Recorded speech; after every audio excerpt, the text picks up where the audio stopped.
अनोखी बीमारी। एक बार की बात है, एक गांव में नेहा नाम की औरत रहती थी। उसके पति का नाम रोहन था। आज दोनों बहुत खुश थे। आखिर बात ही ऐसी थी, नेहा ने एक सुंदर बच्चे को जन्म दिया था। देखो तो कैसा हंस रहा है, इसकी आंखें मेरे ऊपर गई हैं। ये बातें कहते हुए रोहन फूले नहीं समा रहे थे।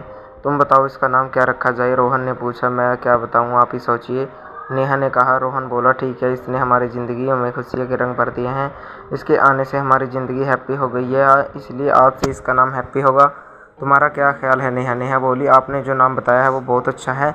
रोहन नेहा का पहले से भी ज़्यादा ख्याल रखने लगे थे और उसके हर काम करता था। रोहन बोला, सुमन, नेहा का पूरा ख्याल रखना, किसी तरह की दिक्कत नहीं होनी चाहिए।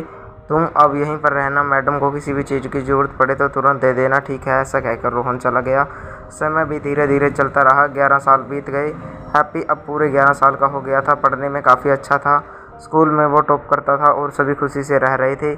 एक दिन नेहा और रोहन आपस में बातें करते हैं। सुनिए, मैं क्या कह रही थी कि आप कॉलेज चले जाते हैं, हैप्पी स्कूल चला जाता है। मैं दिन भर घर में बोर होती रहती हूँ। मैं सोच रही थी कि मैं भी कुछ करूँ ताकि मैं घर पर बोर ना हूँ। रोहन बोला, देखो, मुझे कोई एतराज़ नहीं है।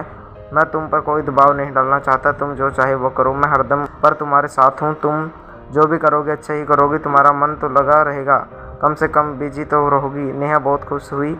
जल्दी नेहा ने कॉलेज ज्वाइन कर लिया और वहाँ सीनियर क्लास में पढ़ाना भी शुरू कर दिया।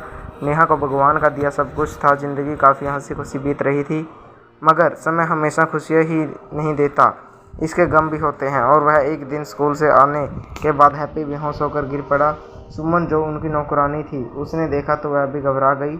उसने तुरंत नेहा को कॉल किया। हेलो मैडम, आप जल्दी घर आ जाइए, हैप्पी बेहोश होकर गिर गए हैं।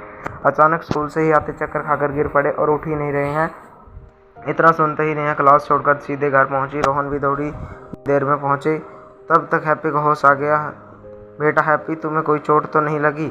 ये सब कैसे हो गया? नेहा ने पूछा। हैप्पी बोला, माँ, अचानक चक्कर आया और मैं गिर गया। मुझे पता भी नहीं कि मैं यहाँ कैसे आया। डॉक्टर ने हैप्पी का चेकअप किया, लेकिन जब हैप्पी के रिपोर्ट्स आए तो वो चौंकाने वाले थे। नेहा की ज़िंदगी में सच में दुख के काले बादल अब बरसने वाले थे, जिससे नेहा का सामना होना अभी बाकी था। वह बहुत रोने लगी, क्योंकि हैप्पी को शुगर की एक ऐसी बीमारी है जो 1 साल या 2 साल में ठीक होने वाली बीमारी नहीं है, बल्कि वो हैप्पी के लिए लाइफ टाइम है। ये बीमारी ऐसी है जो ठीक नहीं होने वाली है। ये ज़िंदगी भर रहने वाली बीमारी है। हाँ, लेकिन इसे कंट्रोल किया जा सकता है। फिर डॉक्टर ने समझाया कि इस टाइप शुगर में क्या क्या होता है। डॉक्टर ने नेहा को विस्तार से सारी बातें बताई। ये बात जानते ही प्रियंका रो पड़ी और रोते हुए बोली, हे ईश्वर, आखिर ऐसा क्यों किया? डॉक्टर ने हैप्पी के डाइटिंग को भी बताया और इसे फॉलो करने का भी कहा। ऐसा करना बहुत ही ज़रूरी है। अब नेहा की ज़िंदगी और भी व्यस्त हो गई थी। घर, कॉलेज और हैप्पी की देखभाल, इन सब कामों में नेहा बस बंद के रह गई। हैप्पी के डाइटिंग का भी पूरा ख्याल रखती थी। कब और क्या करना है ये बखूबी नेहा को पता था, मगर उसे इस बात की फिक्र थी कि मेरे बाद इसका ख्याल कौन रखेगा। नेहा ऐसा सोच ही रही थी कि हैप्पी को लगा कि वह ठीक हो गया है। तभी नेहा ने डॉक्टर को बुलाया और जब डॉक्टर ने उसका चेकअप किया तो वह भी दंग रह गया, क्यों हैप्पी की रिपोर्ट बिल्कुल नॉर्मल थी। तभी रोहन आ गया और अब सभी खुशी खुशी रहने लगे। तो दोस्तों, कैसी लगी आपको ये कहानी? कमेंट करके ज़रूर बताएं। अगर आप हमारे चैनल पर नए हो तो चैनल को सब्सक्राइब करें, वीडियो को लाइक